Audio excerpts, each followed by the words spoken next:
guys, welcome back to my channel. இன்னைக்கு இந்த வீடியோல மதுரை டே 2 மீனாட்சி அம்மன் டெம்பிள் vlog தான் பார்க்க போறீங்க. நாங்க ரூம் எடுத்து தங்கி இருந்த இடத்துல இருந்து மீனாட்சி அம்மன் டெம்பிள் வந்து வாக்கபிள் டிஸ்டன்ஸ் தான். நம்ம மீனாட்சி அம்மன் டெம்பிள் போற வழியில ரெண்டு சைடுலயுமே வந்து உங்களுக்கு நிறைய ஷாப்ஸ் வந்து அவைலபிளா இருக்கும். அது பார்க்கவே வந்து ரொம்பவே வந்து யூனிக்கான ஐட்டம்ஸ்லாம் வந்து அவங்க வச்சுருப்பாங்க.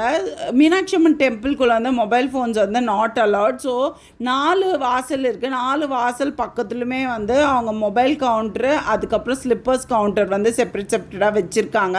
ஸோ நீங்கள் அங்கேயே விட்டுட்டு கொடுத்துட்டு நீங்கள் உள்ளே போகலாம். நாங்கள் போன அன்றைக்கி வந்து ஃப்ரைடேன்றதால ரொம்பவே க்ரௌடாக இருந்தது. ஸோ நாங்கள் ஸ்பெஷல் தரிசனம் டிக்கெட் தான் வாங்கிட்டு போயிருந்தோம். ஸ்பெஷல் தரிசனமில் வந்து ½ அன் ஹவர்லேயே வந்து நீங்கள் சுவாமியை பார்த்துட்டு வெளியில் வந்துடலாம். பட் ஆனால் அங்கே வந்து எங்களுக்கு சுவாமி நடை வந்து அலங்காரத்துக்காக ஒரு ½ அன் ஹவர் கிட்ட சாத்தி வச்சுருந்தாங்க. ஸோ அதனால் எங்களுக்கு ஒரு 1 hour ஆச்சு. நாங்கள் அரௌண்ட் ஒரு 5:30க்கு வந்து சுவாமியை பக்கத்துக்கு உள்ளே போயிருந்தோம். வெளியில் வரும்போது ஆல்மோஸ்ட் ஒரு 6:30 கிட்ட ஆகிடுச்சு. அதே மாதிரி நான் வந்து இது second time Madurai Meenakshi Amman temple போகிறேன். ஃபர்ஸ்ட் டைம் போனப்போ நான் யானைலாம் பார்க்கல. இந்த வாட்டி வந்து யானை பார்த்துருந்தோம். அது வந்து எனக்கு ரொம்பவே வந்து ஹாப்பியாக ஃபீல் ஆச்சு. நெக்ஸ்ட்டு மதுரை ஃபேமஸ் ஜிகிர்தண்டா தான் வந்து வாங்கியிருந்தோம். ஏன்னா பாப்பா வந்து கேட்டுட்டு இருந்தாங்க. ஸோ அவங்க வந்து ஃபர்ஸ்ட் டைம் வந்து ட்ரை பண்ணுறாங்க. பட் ஆனால் மோஸ்ட்லி அவங்களுக்கு பால் ஐட்டம்ஸ்லாம் வந்து அவ்வளோவா கொடுக்காதனால அவங்களுக்கு வந்து பெருசாக அது வந்து பிடிக்கல. அவங்க வந்து ஒரு ஐஸ்கிரீம் அப்படி தான் நினச்சிருந்தாங்க. பட் ஆனால் டேஸ்ட் வைஸ் வந்து ரொம்பவே சூப்பராக இருந்தது. என்னோட ஃபேவரெட்னா அது ஜிகர்தண்டா தான் சொல்லுவேன். டே 3 திருப்பரங்குன்றம் முருகன் டெம்பிள் போகலாம் அப்படின்னு சொல்லி பிளான் பண்ணி தான் நாங்கள் கிளம்பிருந்தோம். மீனாட்சி அம்மன் கோயிலுக்கு நீங்கள் போகிறதுக்கு பிளான் பண்ணியிருந்தீங்கன்னா கண்டிப்பாக இந்த டெம்பிளையும் சேர்த்து விசிட் பண்ணுங்கள்.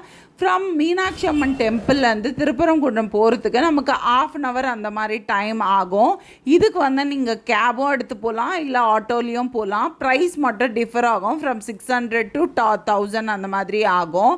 திருப்பரங்குன்றத்துலேயும் வந்து உங்களுக்கு நிறைய ஷாப்ஸ் வந்து அவைலபிளாக இருக்கும். உங்களுக்கு எதாவது தேவைப்பட்டுச்சுனாலுமே வந்து வாங்கிக்கலாம். அங்கே வந்து மொபைல் ஃபோன்ஸ் வந்து நம்மளே வந்து கேரி பண்ணிக்கலாம். எங்கேயும் கொடுக்கணுன்ற அவசியமே கிடையாது.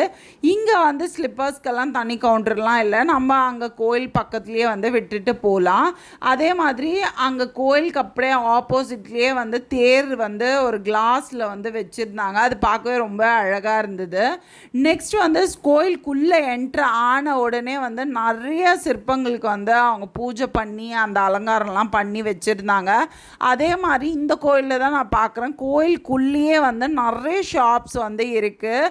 பூஜா ஐட்டம்ஸ், செராமிக் ஐட்டம்ஸ், அதுக்கப்புறம் பிராஸ் ஐட்டம் ஷாப்லாம் இருக்குது. நான் வந்து புது வீட்டுக்காக கொஞ்சம் ஐட்டம்ஸ் அங்கே தான் வந்து பார்த்துருந்தேன்.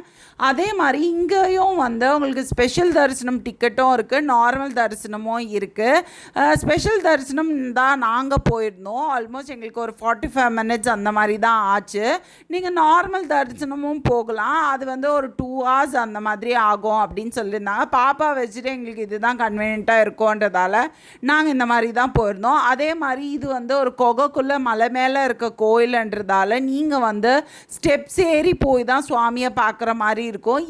மேலே வந்து விநாயகர், துர்கை அம்மன், முருகர் அப்படி தான் வச்சுருக்காங்க. Thanks for watching my video.